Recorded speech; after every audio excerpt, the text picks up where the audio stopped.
بعمل لها هالحركة بعرف انه صارت جاهزة. شلون بدكم تقفروها التركية؟ طعمتها هي ولا مو هي؟ شلون بدكم تقفروها؟ بتاخذوا الشلي كفتة بهذا الشكل، تفعسوها بهذا الشكل، تحطوا عرقين من البقدونس، عرق من الجرجير، وعصرة من الليمون، وبتنزلها بصوص الحد. بسم الله الرحمن الرحيم.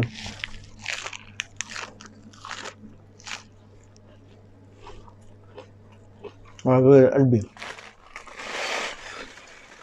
تيجي بالكباية هيك، وهي الثالثة ما بدها زينة، مزينة حالها بحالها، طعم ولا أروع، طعم خيالي سوبر، كأنك قاعد بنص اسطنبول. وهي كانت طريقة الشلي كفتة. روحوا تابعوا الفيديو للآخر لحتى تعرفوا شلون سويناها.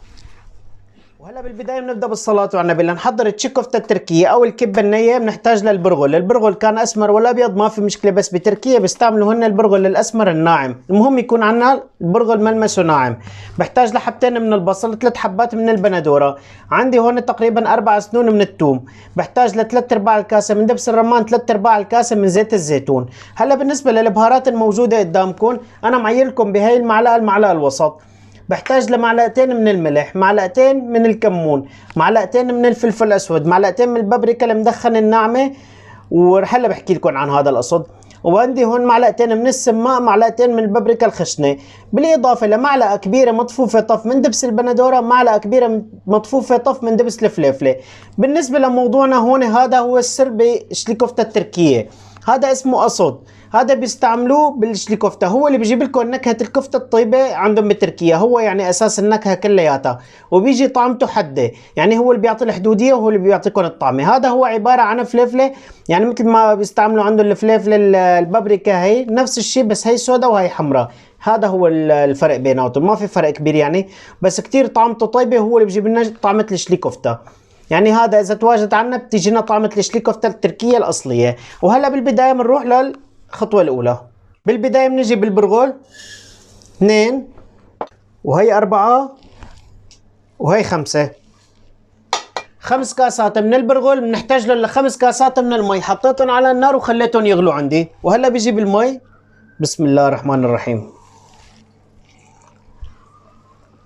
نغمرهم بهذا الشكل وبنعمل لهم سيتريش وبنحطهم على طرف لمدة تقريبا 20 دقيقة. طبعا بالنسبة للمواد تبعنا فينا نبرشهم بالبراشة، فينا نطحنهم بالميكسر، فينا نطحنهم بالبلندر، ما عندكم مشكلة، بنضيفهم كلياتهم بقلب البلندر او محضرة الطعام، ونضيف عليهم الخليط كلياته، كل شيء عنا قدامنا موجود بنضيفهم.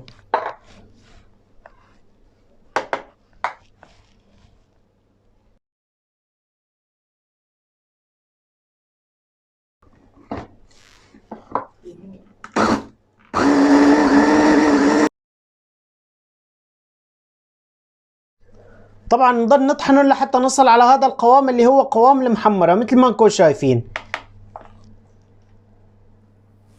وهلا بنروح لحتى نعجن البرغل. لحتى نعجن البرغل بدنا نحكي لكم على موضوع هي الصينية. هي الصينية بيستعملوها عندهم بتركيا محجرة بهذا الشكل، هي خصوصي اختراعوها للشلي كفتة. شوفوا انتم التقديس تبعهم، يعني لدرجة من كتر ما بحبوها ومن كتر ما انا مشهورة اخترعوا لها صينية خاصة فيها. هي الصينية معترف عليها بكل تركيا وبكل انحاء العالم بصراحه انه هي مخصصه للشلي كفته، يعني للبرغل، لا تعطيكم قوام كتير حلو وتتجالس معكم العجينه. عرفتوا شلون؟ لان البرغل حساس بيعطيكم قرشه اذا ما وهي الصينيه بتعطينا كتير قوام حلو للبرغل. طبعا فينا هلا نحن نستعمل، اذا هي الصينيه طبعا مو موجوده بكل بيت، فينا نستعمل شيء بديل لها. ايه طبعا مثل شو؟ مثل العجانه. عجانه اذا كان عندنا بالبيت فينا نستعمل عجانه، اذا ما كانت موجوده العجانه طبعا بدنا نختار الصينيه، لانه البلندر ما بيمشي حاله ولا محضره الطعام بيمشي حالها، خذوها قاعده وحطوها بعين الاعتبار. وهلا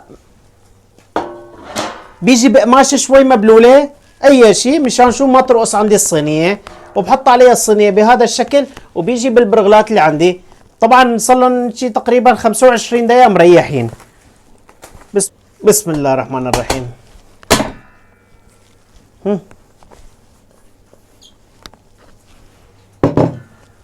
هلا مثل ما انكم شايفين قوام البرغل.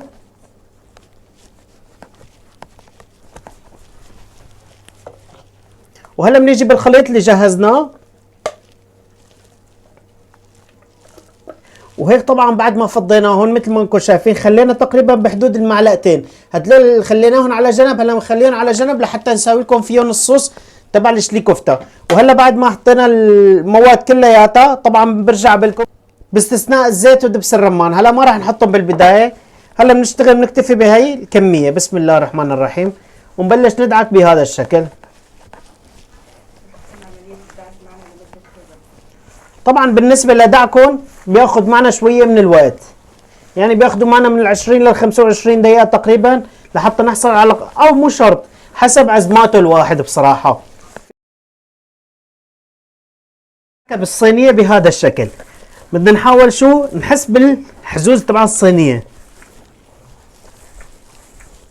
وهلا ما بعرف اذا انتم حاسين فيني ولا ما انكم حاسين، انا عم ببكي، عم بشتغل لكم وعم ببكي بصراحه. البصلات ذبحونا ذبح.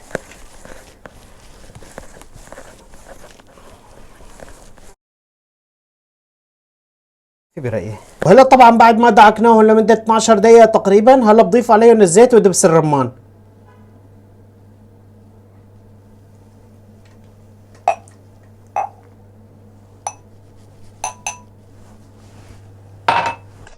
وهلا هيك صار جاهزه عندي لحتى نمسكها هيك ونعملها هيك، ببين معكم من الملمس انه صارت تمام مثل ما انكم شايفين.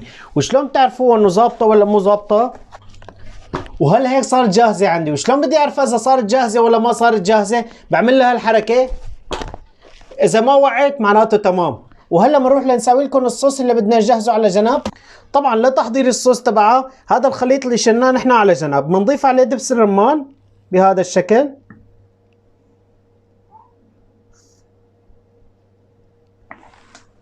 واذا بدكم اياه حد زياده فينا نضيف عليه كمان شوي من الاصل، وبنحركهم بهذا الشكل. بيكون صار عندنا الصوص تبعه جاهز.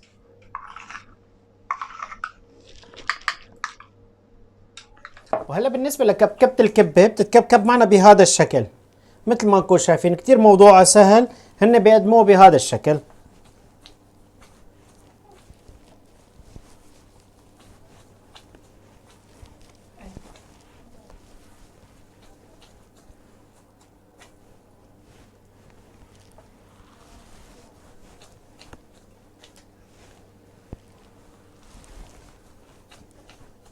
هلا بالنسبه لتقديمهم هن بيقدموه بهذا الشكل، وراح اقدم لكم اياه بطريقه عصريه شوي، بطريقه مختلفه بتناسب مثلا مقبلات السهرات، اعياد الميلاد، كذا مناسبه. بدعبل هيك كرات الكبه وبحطها بقلبه بهذا الشكل.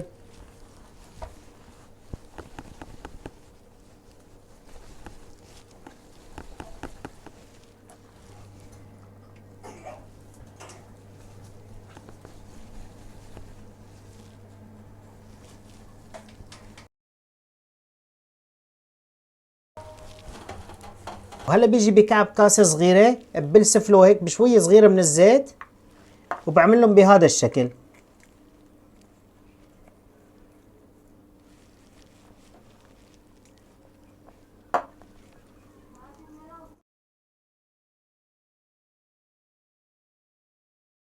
وهلا بنيجي بالتيريدوس بنشكهم بهذا الشكل.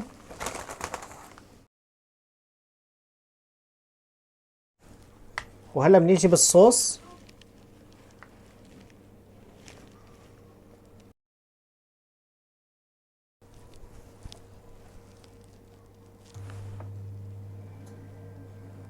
وبنيجي بالجوز.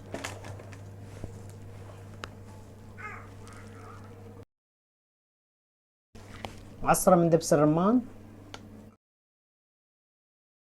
هلا شلون بدكم تقفروها التركية؟ طعمتها هي ولا مو هي؟ شلون بدكم تقفروها؟ بتاخذوا الشلي كفتة بهذا الشكل، تفعسوها بهذا الشكل، تحطوا عرقين من البقدونس، عرق من الجرجير، وعصرة من الليمون، وبتنزلها بصوص الحد. بسم الله الرحمن الرحيم.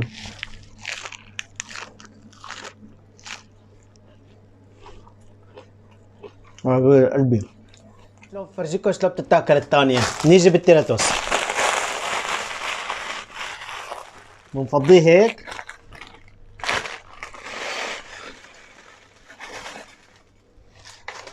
تيجي بالكباية هيك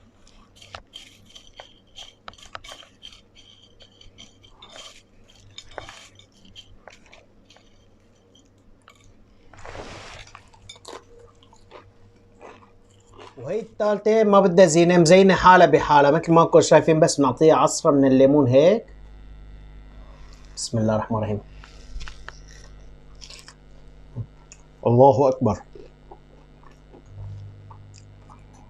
وهي هي كانت وصفتنا اليوم للشلي كفتة، مثل ما انكم شايفين طريقة كتير طيبة وسهلة وبتجنن، نفس الطعم التركية بالأصل. وشكرا كتير لكم للمتابعة، وإذا عجبكم الفيديو لا تنسونا من اللايك، الدعم شيء أساسي. بأمان الله.